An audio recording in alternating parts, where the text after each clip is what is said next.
Music by Rakesh Pandey। झूठा हूँ के सका तू तो करे नु अनेरे तोहरे नु सखी मिले ओइली कुबेरे। झूठा हूँ के सका तू तो करे नु अनेरे तोहरे नु सखी मिले ओइली कुबेरे।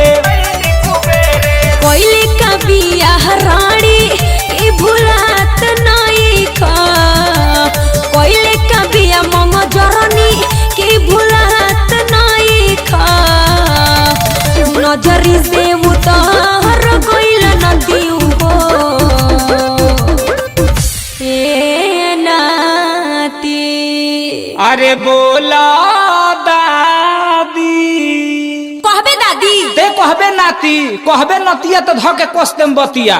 तोरा तोरा जे केहू के मुंह खाली करवा तड़े मारब की कचौड़ी फेंक देबे। नजरी से उतार गइल नदी हो तनिको अब सोहात नहीं खा। नजरी से उतार गइल नदी हो तनिको अब सोहात नहीं खा।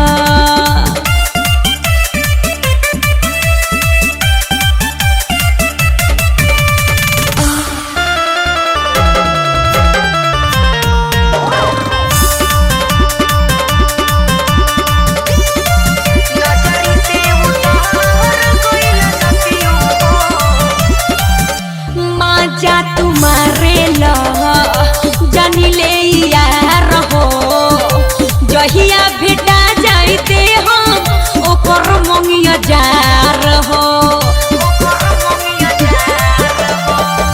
ओकरा परानी तू अच्छा काहे खिसियालू तोहरे लोला पूछाई दिलावा में हमारा तो तू ही बसल बाड़ू। ओकरा के चाहे लकी हमारा के बुझात नहीं खा। ओकरा के चाहे लकी हमारा के बुझात नहीं खा। नजरी से उतार गइल यारबू हो ए नाती।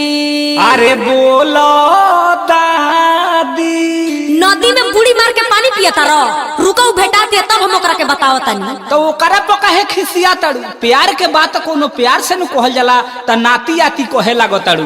ढेर अधिका बोलबू तो धके नजरी से उतार गइल यारबू हो तनिको अब सोहात नहीं खा। नजरी से उतार गइल यारबू हो तनिको अब सोहात नहीं खा।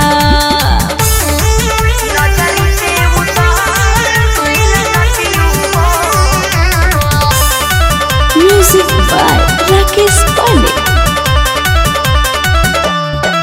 कौन खेला चालू कोइला ओकरा से मिल के खाके हमार क्रिया बतिया कह अपना दिल के।